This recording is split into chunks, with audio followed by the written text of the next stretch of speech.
Sahabat TKB, jumpa kembali dalam acara Krida Bagimu Negeri. Program Krida Bagimu Negeri ini kerjasama Yayasan Komunikasi Bersama dengan Universitas Kristen Krida Wacana. Ukrida tempat yang tepat menyiapkan masa depan bagi anak Anda bila Anda sebagai orang tua dan menyiapkan masa depan bagi Anda bila Anda sebagai kaum muda. Sahabat, program Krida Bagimu Negeri ini mengangkat berbagai isu yang kita hadapi sehari-hari dan melihatnya dari berbagai perspektif keilmuan seperti kesehatan, psikologi, ekonomi, sosial, dan tentu saja dalam perspektif iman Kristen. Pada episode kali ini mengambil judul Arcturus bersama dengan narasumber yang sudah hadir di studio, Dr. Crispian Octav Bipian Mamudi, SPPD KP Finasim. Salam jumpa di studio kami, Dr. Crispian. Ya, halo. Dr. Crispian ini selain sebagai dokter dokter apa ya, Dok? Saya dokter spesialis penyakit dalam, spesialis konsultan pulmonologi atau konsultan paru lah istilahnya. Konsultan paru. Ya. Lalu kemudian mengajar. Ya, tadi diajak kalau memang berminat ke Ukrida, ya saya di Ukrida, Fakultas Kedokteran dan Ilmu Kesehatan di Ukrida. Baik. Dokter, ini kita membincang tentang Arcturus ini. Ya. Sebelum sampai ke Arcturus ini, apa namanya, keren. Namanya kok ya keren, cakep, canggih gitu namanya ya. Dokter boleh memberikan gambaran kepada kita peta situasi COVID-19 di Indonesia secara khusus. Ya, terima kasih. Jadi peta ya. Jadi saya sengaja memang membawa contekan di sini supaya lebih jelas ya, karena ini data dari pemerintah. Jadi kita nggak boleh sembarangan. Kalau kita lihat situasi COVID, memang sengaja saya ambil kemarin tanggal 3 Mei ya, karena hari ini kan kita acara ya tanggal 4. Jadi kita ambil tanggal 3 Mei itu terjadi peningkatan. Oke, jadi kalau kita lihat data-data bukan tanggal 3 Mei aja deh ya, saya ambil dari hari Senin deh, 24 April. 24 April berarti kira-kira seminggu yang lalu lah kira-kira ya. Itu tercatat 620 kasus positif baru. Saya belum ngomong Arcturus ya. Saya baru ngomong ini kasus COVID secara global di Indonesia. Lalu diikuti pada hari Selasa 25 April, jumlah kasus positif harian itu melonjak dari 620 itu jadi 1167. Jadi hampir 2 kali lipat. Lalu pada hari Kamisnya 27 April itu naik lagi jadi 1.879 kasus. Ya, lalu terakhir tanggal 2 Mei itu 1.371 kasus. Kalau kemarin tanggal 3 itu kira-kira 1.502 kasus. Jadi peningkatannya itu cukup signifikan. Ya, yang tadinya cuman ratusan, di bawah 500 gitu ya, sekarang bisa naik jadi 1.000 lebih ya. Jadi kalau kita lihat dari angka peningkatannya itu ya, itu kalau kita lihat kira-kira 95,7%. Jadi tinggi sekali kasusnya ya. Itu baru kasus ya, belum angka kematian ya. Jadi yang tadinya aman-aman aja gitu ya, paling cuma di bawah 3%, tiba-tiba naik jadi berapa belas persen. Ya, mungkin itu yang bisa saya sampaikan sementara. Untuk sebaran lainnya ya sampai sekarang sih tetap kalau berdasarkan jenis kelamin perempuan masih lebih banyak. Kenapa? Masih belum tahu juga. Karena baru kalau saya tanya, Dok, kenapa? Gini, karena COVID itu ya, COVID itu bisa dikatakan suatu penyakit yang baru ya, penyakit yang baru. Kenapa? Karena kita baru dari 2019 itu di Wuhan, di Indonesia baru 2020 gitu ya. Jadi baru 3 tahun nih ceritanya nih. Kalau 3 tahun kan baru, kalau anak-anak ya istilahnya ya baru belajar jalan, udah lari deh sebetulnya ya. Cuman maksudnya ya belum sampai usia dewasa dan segala macam gitu ya. Sedangkan untuk mengetahui suatu penyakit itu kita butuh waktu puluhan tahun. Jadi semuanya serba instan nih di COVID. Kok misalnya nih cacar air ya misalnya gitu. Kita kan butuh waktu puluhan tahun untuk ternyata sifatnya seperti ini. Oh, ternyata ini pengobatannya adalah seperti. Oh, nanti efek samping pengobatannya nanti seperti ini. Apakah nanti akan ada gunanya vaksin itu? Itu kan butuh waktu. Sedangkan COVID ini kan semuanya instan. Iya. Vaksin itu belum nyampe setahun loh. Iya kan? Iya. Kenapa? Karena pandemi. Kalau belum pandemi, apakah akan digalakan secepat itu vaksin dikeluarkan gitu dengan berbagai macam, semuanya berlomba-lomba untuk mengeluarkan vaksin, semua berlomba-lomba untuk mengeluarkan obat begitu. Nanti untuk masa depannya kita nggak pernah tahu. Iya kan? Yang penting sekarang cari selamat dulu lah istilahnya gitu ya. Jadi ya kalau ditanya kenapa perempuan nggak beda-beda jauh lah ya, perempuan 50,4, laki-laki 47,6, yang lain belum diketahui, artinya datanya belum masuk secara tepat gitu ya. Jadi 47 sama 50 cuma beda 2, ya masih seimbang lah sebetulnya ya laki-laki dan perempuan.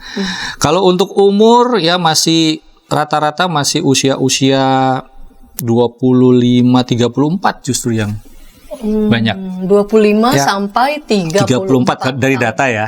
Dari data di Indonesia. Yang apa? Yang beresiko? Yang kena, bukan beresiko, yang sudah kena, yang sudah positif gitu ya. Kalau selama ini kan anggapannya orang tua gitu ya. Tapi di sini dari data 25 sampai 34 justru yang paling banyak. Dok, tadi dokter bilang kan sekian persen ini angka yang memang kena gitu ya. Meningkat tajam itu.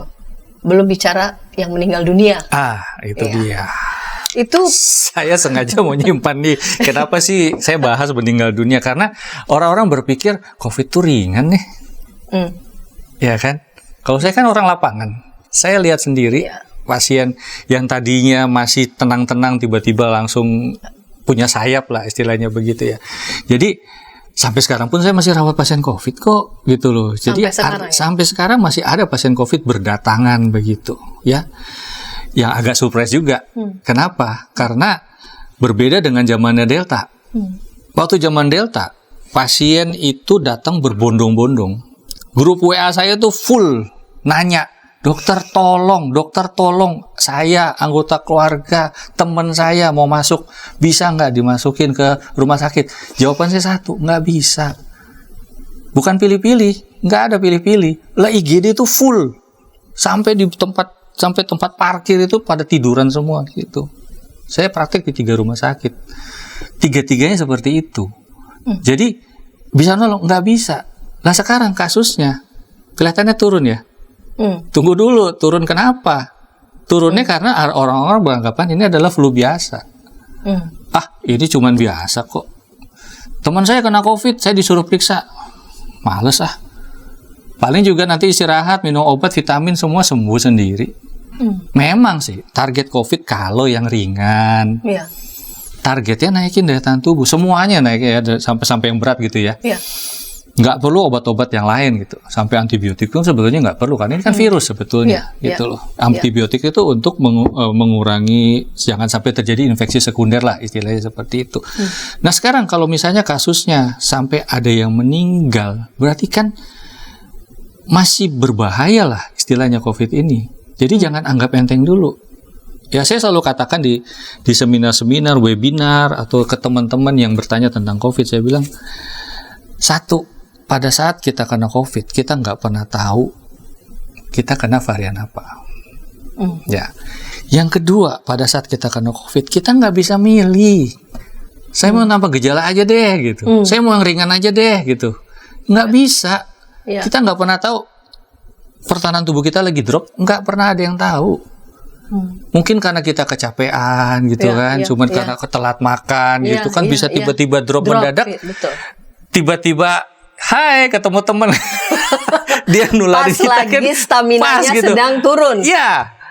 Saya pernah ngerawat satu ya pasien itu dia tanya sama dok, saya ini selama ini semuanya serba tertutup, saya pakai masker berlapis-lapis, jarang keluar rumah pun cuman ke halaman ngurusin tanaman.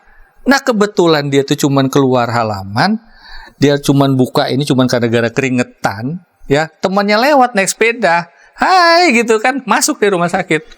COVID. Cuma begitu doang. Cuma lewat. Hai, cuma gitu doang. Kan otomatis dong. Kita kan orang Indonesia kan serba senyum ya. Iya. Semua, masa cuma diem aja gitu kan. Senyum, sapa, salam. Hai, gitu kan.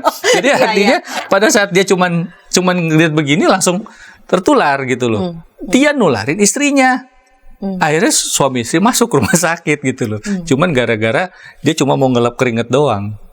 Itulah COVID gitu. Kita nggak pernah tahu kapan kita tertular. Kita nggak pernah bisa milih varian apa. Kita nggak pernah bisa milih saya mau yang ringan aja, saya mau yang tanpa gejala aja. Nah pada saat drop, tiba-tiba dia masuk kena yang berat. Kebetulan jelek-jeleknya dia ada faktor komorbid. Usia lagi misalnya, lansia lagi gitu kan. Nah itu yang menyebabkan angka-angka kematian sekarang.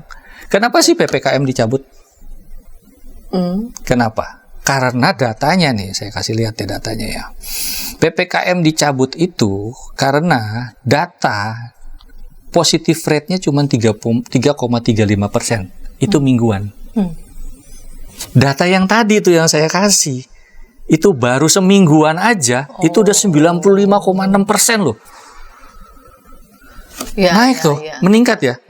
Angka kematiannya cuma 2,39%. Pada waktu status PPKM dicabut. Pada tanggal 30 Desember itu kan angka kematiannya 2,39%. Lah sekarang angka kematiannya jadi berapa? Naik. Angka kematiannya 90-an% loh. 95,6 kalau nggak salah. Nih ya.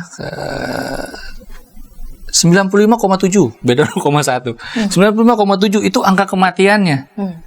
Jadi dalam seminggu terakhir ini aja langsung melonjak tinggi gitu loh. Yang tadinya cuma 2, sekarang jadi 95. Nah sekarang masih menganggap enteng. Ya, kebanyakan orang-orang berpikir, ini kan udah ringan gitu kan. Cuman ingat kita nggak pernah tahu. Ingat ya, kita masih punya orang-orang yang kita sayang di rumah. Saya selalu katakan itu ke pasien. Jangan anggap, saya kan sehat, saya tuh nggak pernah sakit gitu. Tapi kan kita nggak pernah tahu bahwa kita ini bisa carrier, bisa membawa kumannya. Ya, kita nggak sakit, tapi kumannya kebawa, nggak sengaja ditularkan ke orang-orang yang kita sayang. Nah, begitu kita orang yang tersayang itu akhirnya sakit, ambillah yang jeleknya lah, anak gitu loh. Siapa sih yang tega anak sakit gitu? Iya kan? Di rumah sakit dokter mana sih yang paling ramai selain penyakit dalam? Anak loh. Dokter anak. Iya kan? Ramai yang ngantri gitu kan karena sakit. Dokter saya aja sebagai dokter, anak saya sakit saya langsung ngantri. Gitu loh. Saya tahu saya bisa obatin, saya tahu obatnya apa. Tapi begitu saya anak saya sakit langsung dibawa ke rumah sakit gitu. Jadi ya bukannya kalau udah gede gitu nggak ditega-tegain lah nggak usah bawa ke rumah sakit. Enggak juga gitu. Tapi kita tahu kan anak belum bisa minta tolong yang jelas gitu kan. Artinya ya kita harus bawa. Nah jangan tunggu sampai seperti itu dong. Ya, jadi jangan euforia, jangan bilang, sekarang ini udah dicabut PPKM-nya, sekarang ini semua udah nggak perlu pakai masker gitu. Saya bilang, saya lebih baik jadi alien deh. Saya lebih baik saya dan keluarga masih pakai masker, yang lain nggak pakai, terserah. Saya bilang, nggak usah. Saya bilang sama keluarga, nggak usah peduli orang lain. Tetap kita cari selamat diri sendiri. Selama COVID belum dirubah jadi endemi, lebih baik kita cari aman sendiri. Oke, baik. Kita lanjutkan di segmen kedua, namun sebelumnya kita dengarkan pesan-pesan berikut ini.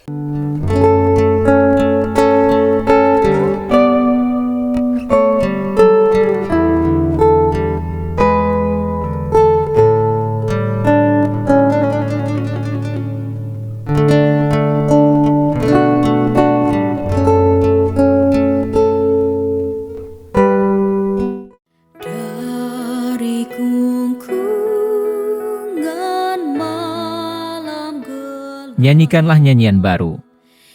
Setiap hari Rabu, pukul 12 waktu Indonesia Barat. Dapat Anda nikmati di channel Lagu Rohani YKB GKI TV.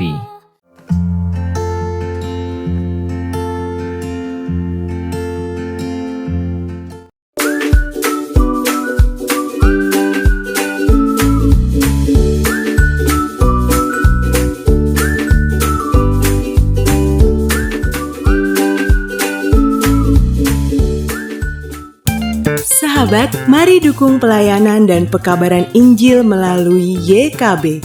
dengan membagikan link acara ini kepada sebanyak mungkin orang. Dukungan juga dapat saudara lakukan dengan mentransfer dukungan finansial ke rekening BCA ke nomor 450 305 2990 450 305 2990 atas nama Yayasan Komunikasi Bersama.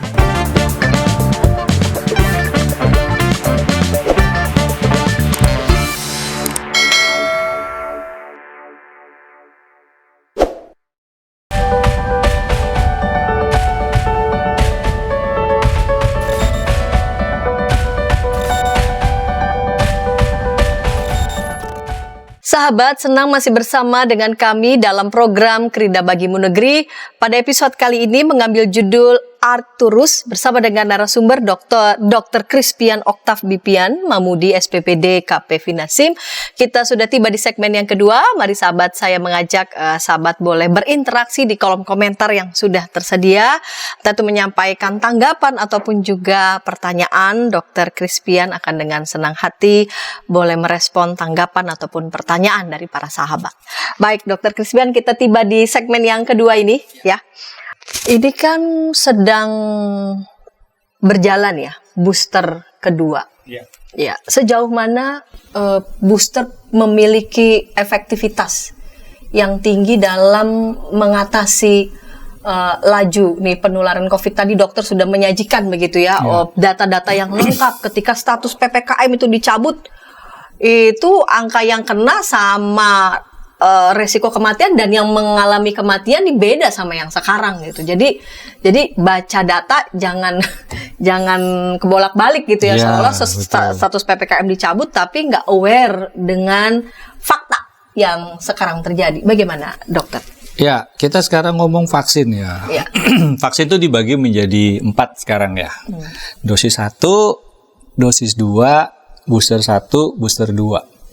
Saya ngomong data dulu ya sebelum saya jawab. Data untuk booster yang kita dapat khususnya untuk lansia nih. Kita bicara lansia. Kalau saya cari-cari di internet data khususnya yang dari Germas ya, yang memang resmi untuk mempublikasikan data-data untuk COVID ya, sampai saat ini yang saya dapat tuh memang untuk data bulan November. Desember, Januari, Februari itu masih belum ya. Kalau kita lihat di sini, pasien yang meninggal dunia yang belum booster, ya, jadi udah vaksin 1, udah vaksin 2, belum booster, ya, itu per data tanggal 13 November, per periode 4 Oktober sampai 8 November, diumumkannya tanggal 13 November, itu sekitar 84% yang meninggal, ya. Dari data yang didapat, kalau pasien di booster itu bisa meningkat 3 kali lipat dari dosis sebelumnya. Sistem imunnya, begitu. Jadi kalau misalnya 84% ini pasiennya dalam tanda kutip belum meninggal, belum sakit, sempat di booster, harusnya tidak akan mencapai 84%. Ya, karena kan pada saat di booster, sistem imunnya meningkat 3 kali lipat.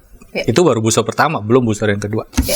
Ya, nah sekarang saya mau ambil kasus lah, bukan kasus ya, data lagi deh, data. Di sini ditemukan bahwa, ingat ya, ini per 14 November, ya, data dari 14 November 2022, ya. Ternyata masih ada 7 provinsi yang belum mencapai 70% dosis pertama. Kenapa kita ambil 70%? Itu belum ngomong booster ya, Dok? Belum ngomong booster nih, kita ngomong dosis pertama doang. Ya, kenapa kita ambil 70%? 70% itu adalah titik tolak untuk tercapainya herd immunity. Ya. Jadi misalnya nih kita satu studio ini 4 orang. Ya. Harus 3 orang udah divaksin. 1 orang belum divaksin cukup aman untuk tidak tertular. Seperti itu misalnya. Ya. Nah, sekarang ternyata masih ada 7 provinsi. Saya belum dapat data yang sampai sekarang ya, sampai bulan Mei ini ya. Tapi dari bulan November ini masih 7 provinsi. Mudah-mudahan sih sudah mencapai 70% lah sekarang ini ya. Tapi waktu itu daerah Kalimantan Barat, Sulawesi Tenggara, Maluku, Papua Barat, Papua, Sulawesi Tengah dan Nusa Tenggara Timur itu masih kurang dari 70% dosis pertama. Baru dosis pertama. Ya kan? Kalau kita ngomong dosis kedua, ternyata masih 24 provinsi. Jadi dari 7 dikali 3 tambah 3 gitu. Iya, tambah 3. Jadi 24 provinsi masih belum mencapai 70% dosis kedua. Gimana caranya kita mau capai herd immunity gitu loh. Ya kan? Yang berikut.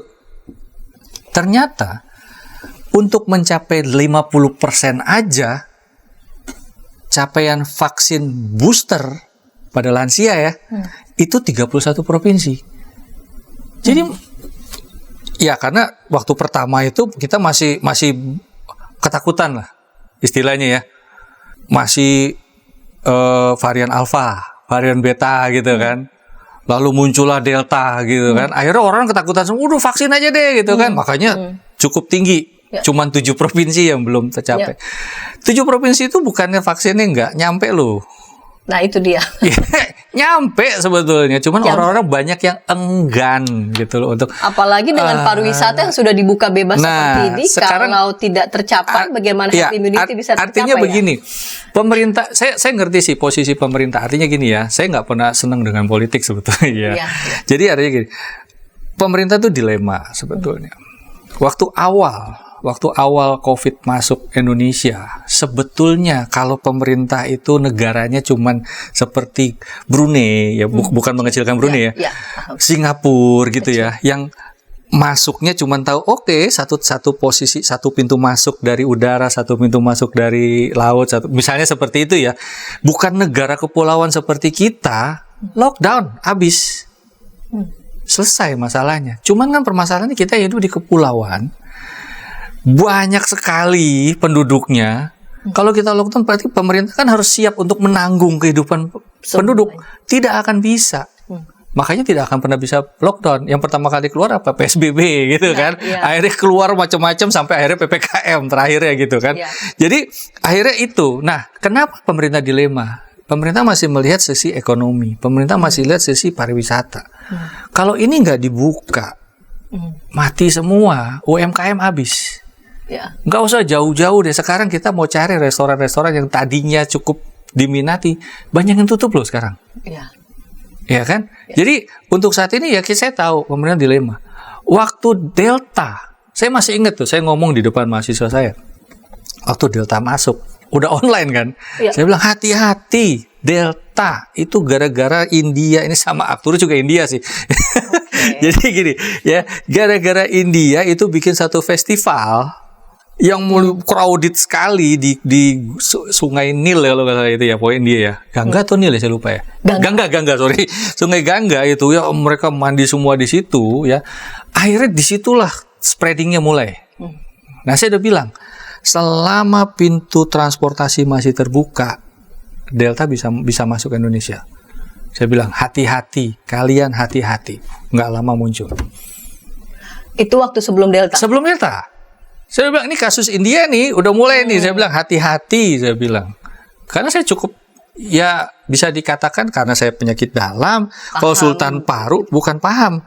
Dipaksa untuk paham. Dan dipaksa juga. Informasi itu lebih dan memang harus tahu. Lebih accessible. Karena kita itu harus mengedukasi orang lain juga gitu loh. Jadi pada saat sebelum, saya ingat, pada saat sebelum kasus pertama 2 orang Indonesia dinyatakan sebagai COVID, itu kira-kira bulan Maret atau bulan April, saya lupa.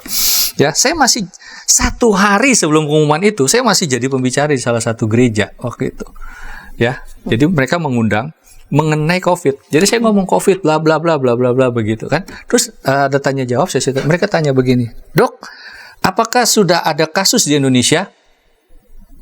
Jawaban saya, saat ini gejala ada, kasus belum diumumkan, jadi saya belum berani bilang bahwa kasusnya sudah ada. Tapi gejala? Iya, gejala. Kan gejalanya kan gejala seperti orang flu. Iya kan? Hanya infeksi saluran pernapasan akut biasa gitu kan. Gejala ada. Apakah jangan anggap begitu orang kena flu, wah langsung kamu COVID ya. Pada saat itu kan belum seperti itu gitu kan. Jadi saya ingat saat ini selama pemerintah belum menyatakan bahwa COVID itu sudah ada, ya saya belum berani bilang COVID sudah ada. Besoknya mau muncul Pak Jokowi. Sudah ada kasus 2 orang gitu kan. Lah, yang nggak ada salahnya saya bilang, kan saya belum berani bilang. Kalau pemerintah bilang sudah mengumumkan berarti sudah sah. Gitu. Ya. Jadi untuk kasus-kasus yang sekarang, kalau vaksin, saran saya vaksin saja deh. Nggak usah jauh-jauh. Saya pribadi, pada saat sebelum vaksin digencarkan, bisa dikatakan saya salah satu dokter yang menentang vaksin. Saya pribadi loh. Ya. Waktu COVID awal-awal muncul, saya salah satu dokter yang menyatakan saya nggak mau terima COVID. Nggak mau terima vaksin? Nggak mau terima pasien COVID, sorry. Oke. Ya, nggak mau merawat pasien COVID. Oke. Ya. Tapi ya jiwa dokternya muncul kan, ya kan? Waduh, kok COVID lebih mengarah ke penyakit dalam ya, lebih mengarah ke paru ya, gitu kan? Oke, gelar saya itu, kenapa saya nggak mendedikasikan saya sebagai dokter untuk menangani COVID? Pada saat saya melihat pasien kena COVID, pikiran langsung berpikir kan. Pada saat kekebalan tubuh meningkat, cuman 2 masalahnya. Mau secara aktif atau secara pasif. Artinya, secara aktif itu apa? Ketularan. Iya dong. Kalau pasif diimunisasi, divaksin. Kalau ketularan kan yang tadi saya nyatakan di segmen pertama. Kita nggak pernah bisa tahu kenanya varian apa, maunya ringan, sedang, berat, tanpa gejala, atau kritis gitu kan. Tapi kalau misalnya vaksin, itu kan kita udah tahu. Oh, yang dimasukin nih vaksinnya jenis ini. Vaksinnya itu adalah yang virusnya dimatikan, atau yang virusnya dilemahkan, atau yang hanya sebagian dari virusnya, atau hanya DNA, atau hanya RNA. Hanya itu kan. Jadi tidak akan membuat menyuntikan satu virus yang masih aktif. Iya kan? Ya. Berarti pada saat virusnya masuk, kekebalan tubuh kita akan merecognize, akan mengenali. Oh, ini yang namanya COVID. Oh, ternyata COVID itu masuk kepalanya bulat, belakangnya peyang, kayak gitu ya. Rambutnya keriting misalnya kayak gitu. Oh, jalannya agak terpincang-pincang misalnya seperti itu. Ya. Jadi begitu masuk kita udah terlatih. Dan itu kan dia cuma diam aja vaksinnya kalau mati. Kalau dia dilemahkan berarti kan dia nggak kecepatan begitu kan. Paling dia pelan, slow motion lah gitu. Jadi kita udah tahu, oh, hantem deh kalau kayak begini. Kenapa sih orang yang divaksin akhirnya masih bisa kena? Karena muncul varian baru. Karena muncul subvarian baru gitu loh. Yang tadinya pincang dia jalan tegap. Ini kepalanya bulat, belakangnya peyang. Tapi kok jalannya bagus gitu kan. Ini COVID bukan ya gitu ya. Iya. Mau diserang, salah kayaknya nih gitu kan. Ya udah deh, lihat dulu deh. Kita observasi dulu. Toto dia serang duluan gitu kan. Akhirnya kena penyakitnya. Kena lagi COVID. Akhirnya banyak alumni. Oh, saya udah pernah kena dok yang kedua. Saya udah kena yang ketiga loh. Padahal saya udah divaksin dok. Saya udah. Harapannya pada saat vaksin apa sih? Pada saat kena tidak menjadi berat, tidak fatal. Itu sih tujuan vaksinasi sebetulnya. Bukan, oh saya udah divaksin, udah di booster, pokoknya saya bebas dari COVID. Enggak. Baru aja tadi saya ada satu pasien sebelum saya ke sini. Satu pasien habis COVID. Dia tanya, dok, anak saya tanya dok, saya bisa kena COVID lagi? Ya bisa lah. Dengue aja bisa berulang-ulang kok. Iya. Iya kan? Jadi selama masih muncul varian baru, ingat ya, varian itu yang diberitahukan oleh peneliti-peneliti di WHO itu adalah varian-varian yang memang membuat geger nantinya gitu loh. Ya, varian lain nggak diumumin, ribuan. Padahal banyak sekali, tapi karena ini cuman biasa aja kok, ini nggak akan bikin masalah di epidemiologinya gitu, nggak akan masalah nanti nggak akan jadi penyebaran terlalu cepat. Ya udah, akhirnya yang terkenal tuh apa sih? Alpha, beta, delta, gamma, Arcturus, omikron, ya kayak begitu aja kan gitu. Ya, jadi ada varian-varian tertentu yang memang WHO akan bilang, nih hati-hati gitu. Khususnya yang kita lagi bahas sekarang nanti nih, ya Arcturus. Jadi gitu. memang pemberian vaksinasi termasuk booster itu udah cara paling efektif untuk saat ini. Untuk saat ini. Dan Untuk saat jangan ini. hindari begitu ya. Untuk saat ini, kenapa? Karena kan saya bilang untuk mengetahui satu penyakit itu kita butuh waktu berpuluh-puluh tahun. Untuk mendapatkan suatu obat yang baik, untuk mendapatkan suatu vaksin yang baik, sebetulnya kan harus melewati beberapa tahap. Ya. Ya kan? Pengujian di hewan dulu, hewan kecil, lalu hewan sedang, hewan besar, misalnya seperti itu. Baru ditujukan kepada manusia sehat, gitu kan? Baru nanti di manusia yang sakit. Itu juga ketat sekali. Nah, ini semuanya dirapetin dalam kurang waktu 1 tahun, keluarlah vaksin gitu. Keluar obat. Makanya obat kan simpang siur. Awalnya obat malaria dikasih gitu kan. Akhirnya ditarik lagi, oh nggak bisa nih obat malaria gitu kan, itu keluar lagi obat sampai obat cacing keluar gitu kan, ditarik lagi, ini nggak bisa obat cacing gitu. Kenapa sih? Karena kita berhadapan dengan virus. Jadi oke, ini obat untuk flu burung, ini obat untuk SARS, ini obat untuk hepatitis, ini obat untuk HIV, kan semuanya virus kebanyakan. Ya. Jadi coba. Karena ini sama-sama virus gitu loh. Jadi kita lihat nanti, nanti akan ada efeknya, akan ada reaksinya seperti apa. Oh, ternyata yang ini lebih baik. Oke, pakai aja dulu yang ini gitu. Tapi untuk tahu nanti, obat yang betul adalah obat X. Nah, itu yang kita masih belum jelas sampai sekarang gitu loh. Dan itu memang harus lewat penelitian. Iya, penelitian. Loh, sekarang obat-obat yang udah diteliti aja, contoh ya, obat jantung. Banyak loh yang ditarik dari peredaran. Setelah puluhan tahun. Kenapa? Oh, ternyata menimbulkan efek samping setelah puluhan tahun. Akhirnya ditarik dari peredaran. Nah, sekarang kita belum tahu obatnya, dikasih pengobatan, kita nggak tahu nanti masa depannya seperti apa. Yang penting sekarang kita cari selamat dulu gitu loh. Karena kita sekarang masa pandemi. Jadi jangan beranggapan, kita udah tahu kok obatnya ini gitu kan. Saya nggak perlu sebut namanya adalah gitu ya. Saya udah tahu nih obatnya ini, makanya banyak orang-orang yang menjadi dokter sendiri. Oh, ini gejalanya ini, udah kasih aja obat ini gitu. Kemarin saya kena ini, belum tentu cocok sama orang yang lain gitu loh. Ya. Baik dok, kita lanjut di segmen ketiga. Namun sebelumnya kita dengarkan pesan-pesan berikut ini. Tanganku dipegang. Injil dalam Melodi. Setiap hari Kamis, pukul 12 waktu Indonesia Barat. Dapat Anda nikmati di channel Bedah Lagu YKB GKI TV.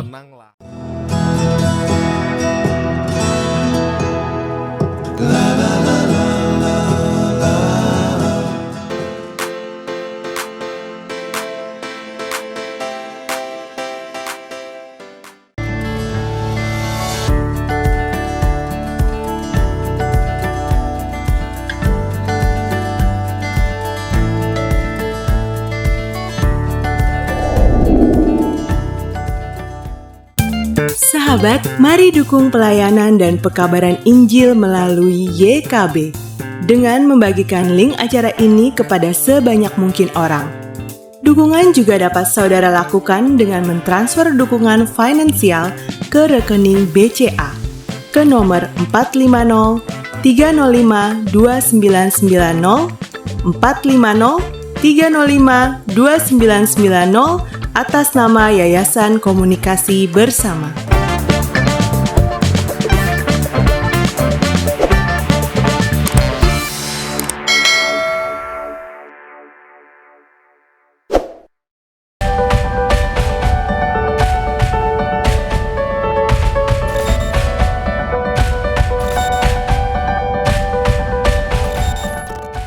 Sahabat, senang masih bersama dengan kami dalam program Krida Bagimu Negeri. Pada episode kali ini mengambil judul Arcturus bersama dengan narasumber Dr. Crispian Octav Bipian Mamudi, SPPD KP Finasim. Saat ini kita tiba di segmen yang ketiga. Mari sahabat boleh berkomentar di kolom chat yang sudah tersedia. Sahabat boleh menyampaikan tanggapan ataupun juga pertanyaan di kolom komentar tersebut.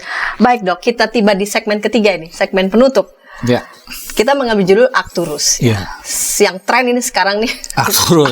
Ya, dari tadi bahasnya bukan Arcturus sebetulnya. Iya, ini Arcturus. Latar belakang Iya. Ya. Ini jenis apa ini? Kan tadi kan dokter bilang tuh sebetulnya ada ribuan yang kasih tahu tuh sebetulnya yang memang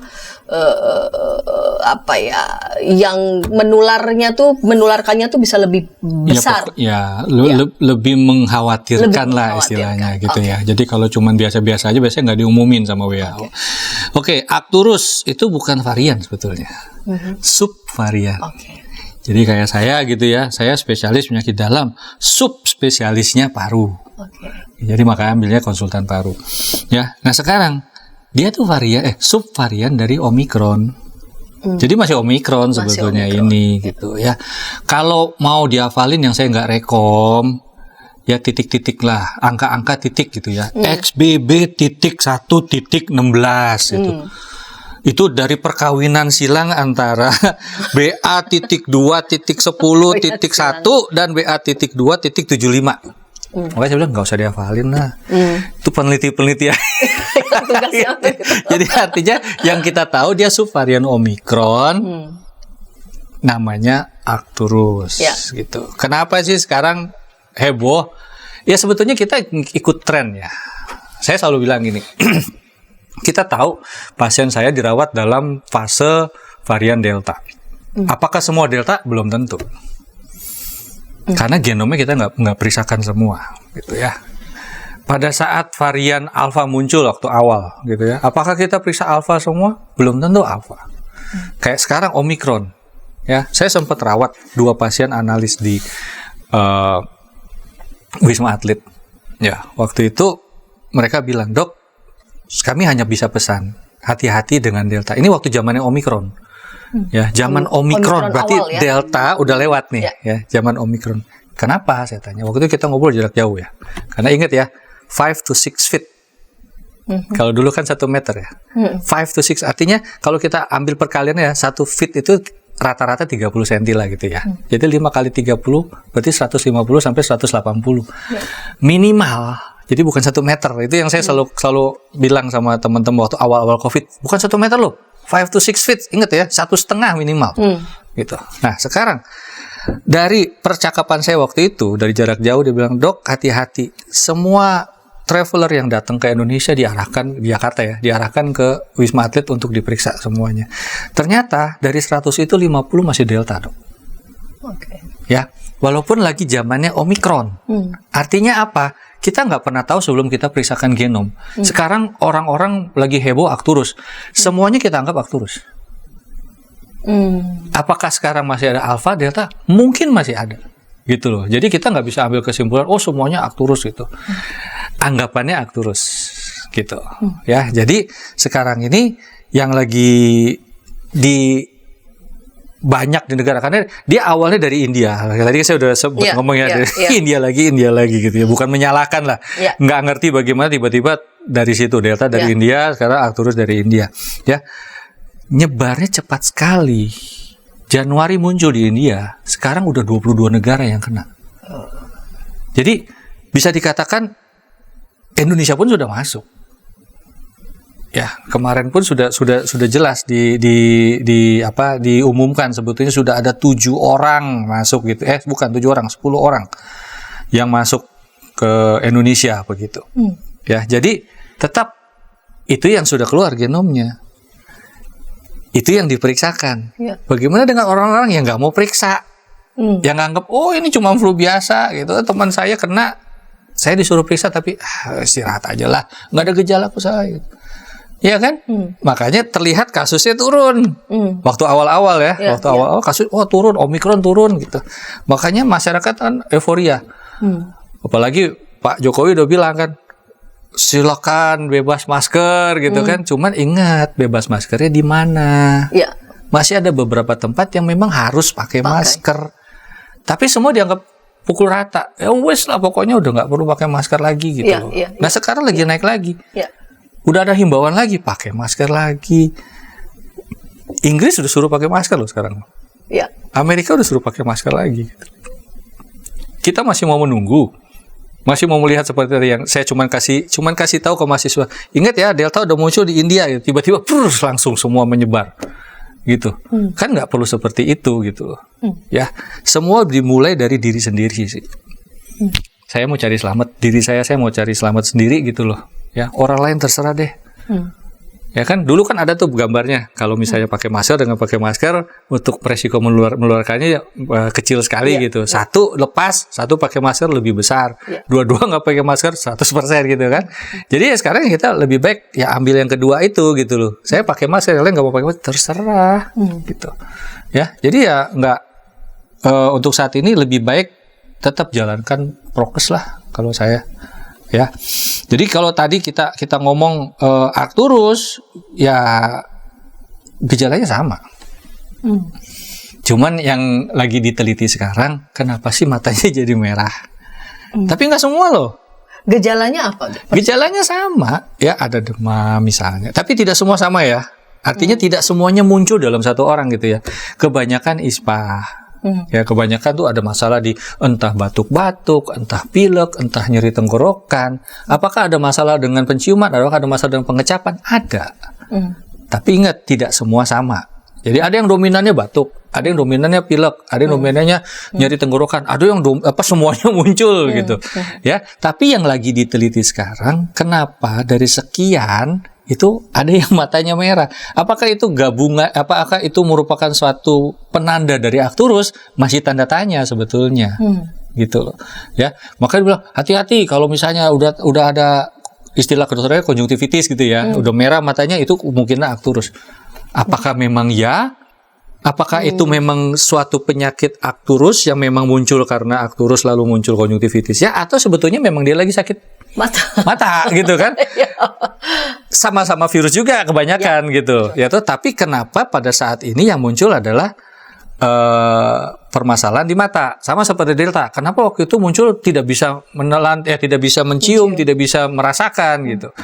Ya pada saat Omikron kenapa lebih banyak nyeri tenggorokannya misalnya dan diare waktu itu, ya toh. Tapi sebetulnya semua bisa muncul, ya kan? Apakah semuanya Arcturus? Nggak tahu. Bisa aja varian-varian yang lain gitu. Ya, tapi untuk saat ini ya karena lagi ngetrennya Arcturus, oke, hati-hati dengan Arcturus. Gitu loh. Makanya saya bilang hati-hati, kita nggak pernah bisa milih variannya apa. Karena bisa saja varian yang kita alami mungkin genom yang lain begitu. Iya, dan harapan kita sebetulnya apa sih sebetulnya saat ini ya? Jangan sampai muncul varian yang seperti Delta atau lebih gila dari Delta. Itu aja harapan kita. Atau lonjakannya jadi seperti yang awal jadi. Iya, gitu. Ya, karena kan kita nggak pernah tahu nih varian yang muncul tiba-tiba dia punya sayap, dia punya tombak gede, punya basoka gitu kan, kita nggak pernah tahu gitu. Yang sekarang ini muncul cuman pakai bambu runcing misalnya seperti zaman kita masih perang kemerdekaan misalnya. Ngelawannya kan pakai artileri, pakai bom, pakai tank gitu kan ya kalah kita ya. Kita cuma bisa perang gerilya. Tapi kita nggak pernah tahu. Mungkin Delta kemarin pakai segala macam senjata. Nah sekarang pakai nuklir, kita nggak pernah tau istilahnya gitu loh. Jadi tetap hati-hatilah istilahnya. Dan angka kematiannya udah mulai di ini loh. Ini studi di luar negeri nih ya. Dari 27 kasus XBB 1.16 di Thailand ya 1 meninggal. Di Inggris dari 105 itu ada 5 pasien meninggal. Jadi sebetulnya ada juga yang meninggal karena Arcturus yang dianggap ini adalah varian yang ringan. Yang ringan. Sekarang ada 16 orang yang meninggal di Indonesia. Data terakhir nih, ya. 16 orang meninggal. Apakah Arcturus? Belum tahu. Tapi udah pasti COVID. Ya. Kita balik lagi ke segmen yang pertama atau kedua tadi mengenai vaksin. 10 orangnya belum vaksin. Ya, jadi lebih dari setengahnya dari 16 itu masih 10 orangnya belum mau vaksin, belum ada vaksin, belum ada data vaksin, gitu loh. Jadi saran saya vaksin deh, gitu loh, ya. 3 bulan lalu kira-kira pembantu saya dapat pembantu dari satu daerah gitu ya, dia belum vaksin. Saya bilang vaksin. Waktu itu syarat untuk terbang itu harus vaksin. Jadi saya bilang vaksin. Kalau nggak kamu nggak bisa kerja. Sampai di rumah saya setelah 3 bulan saya bilang vaksin yang kedua. Sekarang dia udah pulang gitu. Apakah dia booster? Nggak tahu saya. Tapi sejak ketemu saya wajibkan dia untuk vaksin. Gitu loh. Berarti ada keinginan untuk tidak vaksin sebetulnya. Untuk orang-orang tertentu gitu loh. Jadi dokter yang memang ngepak yang memaksa begitu jadi kan. Kalau dia mau nggak kamu mau lebih gitu. kerja. Supir saya mau divaksin udah kayak anak kecil. Jangan dong, jangan. Gimana dia bilang? Pokoknya vaksin direjeng dia bilang gitu. Akhirnya setelah vaksin kedua dia yang minta, dok saya mau vaksin. Karena dia udah merasakan, oh ternyata disuntik nggak terlalu sakit gitu kan, kayak anak kecil, kayak disuntik kayak digigit semut kayak gitu kan. Jadi dok kayak vaksin. Ya nah, begitu booster dok saya udah saatnya booster sana saya bilang. Gitu. Jadi yang penting adalah tetap jaga prokes. Jadi tetap jaga protokol kesehatan. Ya. Selama status endemi belum secara resmi dikeluarkan oleh Artinya gini ya. Gini, target soalnya udah pada banding-banding nih Singapura. Gini, target kita sebetulnya adalah COVID itu akan menjadi seperti dengue. Ya, pada saat musim hujan, musim pancaroba muncul lagi dengue-nya. Apakah ada yang kena? Iya. Apakah ada yang meninggal? Iya, gitu loh. Ya, target kita COVID itu seperti itu nantinya. Karena untuk mematikan virus COVID, virus nggak bisa mati, termasuk COVID, gitu loh. Ya, jadi akan muncul lagi varian baru, varian baru. Jadi tetap selama WHO belum bilang ini adalah endemi, mau negara apapun bilang sekarang negara saya udah endemi, tetap patokannya WHO. WHO itu menyatakan bahwa saat ini masih pandemi. Transisi menuju endemi itu yang benar. Tapi bukannya, oh sekarang sudah endemi, nggak bisa gitu loh. Lah sekarang kasusnya naik lagi. Jadi nggak bisa dikatakan sekarang sudah endemi. Saya lebih setuju ini adalah fase transisi menuju endemi. Ya. Gitu. Dengan syarat-syarat pasti. Dengan syarat-syarat tertentu. Baik, gitu. Dok. Ini di segmen ketiga, ini segmen penutup, kita sudah sampai di penghujung. Silakan dokter boleh menyampaikan ringkasan atau resum dari yang tadi dokter sampaikan dari segmen pertama. Mari silakan, Dok. Baik, terima kasih. Jadi saya cuma mau mengingatkan kepada teman-teman sekalian bahwa yang namanya COVID itu belum berakhir. Artinya selama WHO belum menyatakan bahwa COVID itu sudah menjadi endemi, kita masih menganggap ini sebagai pandemi. Ya, tadi saya sudah katakan bahwa saat ini kita masih menuju transisi menuju endemi. Ya, jadi walaupun ada pernyataan bahwa sudah boleh bebas, masker sudah bisa dilepas, saran saya begitu ketemu orang, pakailah masker. Protokol kesehatan mau namanya 3M, 5M, 10M, 12M, ya banyak lah itu masyarakat di kelompok-kelompok tertentu yang masih membuat suatu statement, oh ada M selain 5M gitu ya. Ikuti saja, pokoknya itu untuk kepentingan diri kita sendiri. Mulai dari diri kita, nanti akan nular ke orang lain kebaikannya gitu loh. Ya, jadi tetap jalankan MM itu, tetap jalankan protokol kesehatan. Jangan lupa jaga kesehatan. Ingat, bukan cuman kita yang akan berhadapan, kita masih punya orang-orang tersayang yang ada di sekitar kita. Baik, Dok. Saya membacakan 1 Petrus pasal 1 ayat 13. Sebab itu siapkanlah akal budimu. Waspadalah dan letakkanlah pengharapanmu seluruhnya atas kasih karunia yang dianugerahkan kepadamu pada waktu penyataan Yesus Kristus. Kita diajak untuk juga menyiapkan akal budi. Untuk waspada. Jadi harapan bahwa transisi ini kita bisa lewati, itu baik. Tapi kita juga mesti memakai akal budi. Pertimbangan-pertimbangan yang memang rasional, sehingga dengan demikian kehidupan banyak orang, kehidupan banyak makhluk tetap boleh terpelihara. Terima kasih Dr. Crispian boleh menyampaikan edukasi untuk kita semua, membincang tentang Arcturus. Kita jumpa di episode yang akan datang dengan topik-topik menarik lainnya. Sampai jumpa.